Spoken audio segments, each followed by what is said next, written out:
Ya, Anda masih bersama kami di Bincang Halo Indonesia. Ini kalau sampah, kemudian ada hasil karya yang kreatif untuk membantu lingkungan, ini memang kita selalu mengapresiasi itu ya. Mengapresiasi dan harusnya mendukung memang. Betul sekali. Kita kembali lagi ke Mas Hamidi dan Pak Ivan.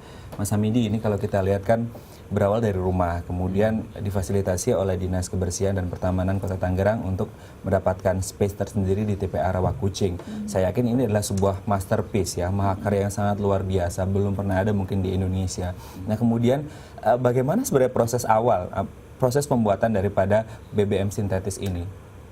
Sebenarnya proses pembuatan BBM sintetis itu simpel banget, masyarakat tahulah semua jenis sampah plastik. Karena di sini juga saat melakukan uji coba juga nggak mandang sampah plastiknya, semua sampah plastik saya anggap sama. Jadi semua jenis sampah Semua plastik? Jadi dijadiin satu aja ya, jadi satu. Mungkin kalau saya boleh cerita sedikit, pada awalnya itu sempet emang BBM yang paling jenis itu dihasilin dari kayak bekas botol, kan bening, maksudnya bening gitu kan, gelas yang plastik gitu, itu hasilnya itu pasti jauh lebih jernih ya. Cuma sempat berkendala gini, saya kan sebelumnya bukannya pemulung, saya nggak tahu kan. Jadi saat saya lari ke tempat sampah, jadi belajar dari pemulung gitu kan, itu udah nggak kebagian hal seperti itu. Akhirnya apa yang kira-kira, larilah ke kantong kresek, bekas bungkus makanan, bekas kopi, indomie, sabun, semua jenis plastik. Akhirnya itu yang saya olah. Jadi nggak mandang itu dapetin botol, dapet ini nggak usah.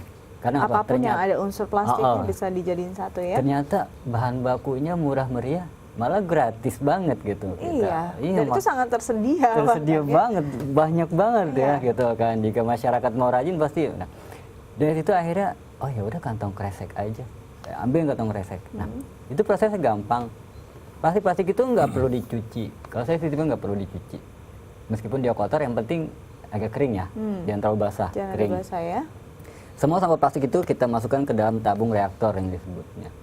Drum yang kita sebut tabung reaktor, itu emang seperti yang diberitakan, itu dimasukin ke dalam tabung reaktor dengan kapasitas 20 kilo di TPA.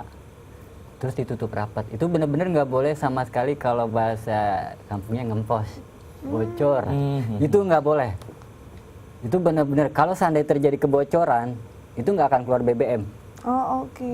Jadi benar-benar harus rapat ya? Harus benar-benar rapat. Jadi harus benar-benar rapat. Tabung reaktor itu harus benar-benar rapat, nggak boleh bocor sama sekali. Ditambah juga pengapian juga nggak boleh redup, benar-benar standby. Jadi dari situ akhirnya kita akan bisa melihat hasil dari BBM-nya. Tapi jika terjadi kebocoran, BBM udah keluar duluan. Karena di situ nanti ada pipa penyaluran Jadi yang kita ambil tuh asapnya, uapnya. Jadi sampah plastik itu meleleh, dia akan berbentuk uap.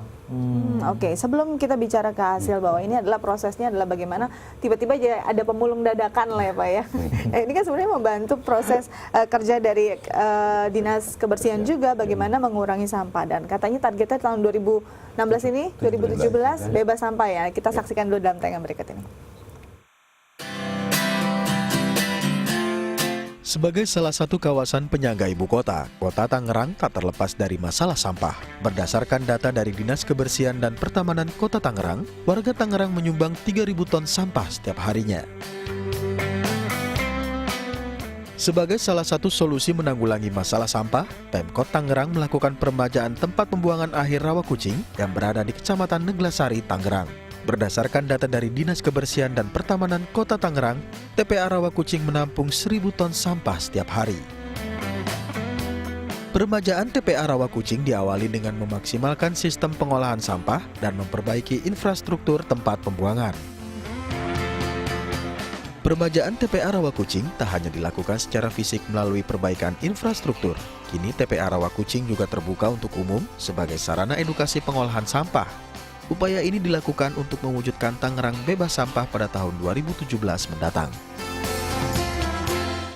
2017 Tangerang bebas sampah, Kota Tangerang ya Pak ya. Kira-kira apa yang akan dilakukan Kota Tangerang untuk bisa istilahnya sampai ke target itu? Ya. 2017 memang target kami Kemudian untuk pusat sebetulnya Indonesia bebas sampah 2020 sebetulnya. 2020 ya. Kita berusaha untuk supaya Lebih- maju lebih maju akselerasi lebih ya. awal lagi gitu. Dan program-programnya juga ada beberapa program kaitan dengan sekarang ada kita punya program Tangerang Bersih. Kemudian ada Kampung Bersih. Kemudian juga ada kampung berkebun. Kemudian dan lain sebagainya, banyaklah yang kita lakukan. Nah, oleh karena itu dengan adanya pengembangan bank sampah, kemudian ada komunitas ya. Kita berharap sekarang ada 40 komunitas peduli sampah yang dibentuk di masyarakat. Rencana ke depan kita targetkan satu kelurahan satu komunitas gitu.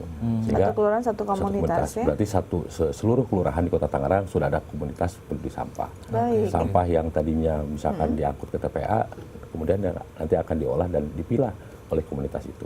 Oke, ini kalau kita bilang target bebas sampah Kota Tangerang tahun 2017, saya yakin ini bukan kerja tunggal pemerintah, tapi juga butuh kesadaran masyarakat. Nah, kalau kita berbicara tentang kesadaran masyarakat di Kelurahan Kenanga di Kecamatan Cipondo, kalau kita lihat banyak kemudian sebelumnya itu banyak orang buang sampah sembarangan, membakar sampah sembarangan.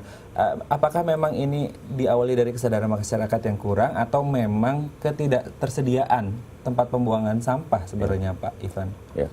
Sebenarnya kan kalau kita lihat masyarakat perkotaan itu cenderung apatis, ya. Kemudian juga ya masa bodoh lah gitu.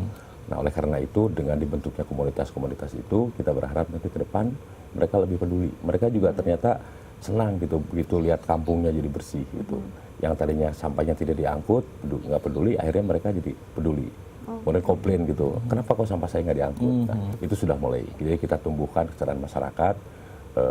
Kita rubah paradigmanya gitu, yang tadinya apatis, kemudian juga mereka nggak peduli, kita rubah gitu cara pandang mereka bahwa sampah itu memang sesuatu yang harus kita selesaikan bersama-sama. Ini sebagai upaya bagaimana bisa merangsang lah ya agar tumbuh kepedulian seperti misalnya Pak Hamidi lain ya. Nah, di sini tadi kan ada 3 macam nih, ada yang hitam pekat, ada yang sedikit jernih dan ada yang jernih. Nah, kita akan bahas setelah jeda berikut hasil inovasinya. Tetap bersama kami di Halo Indonesia.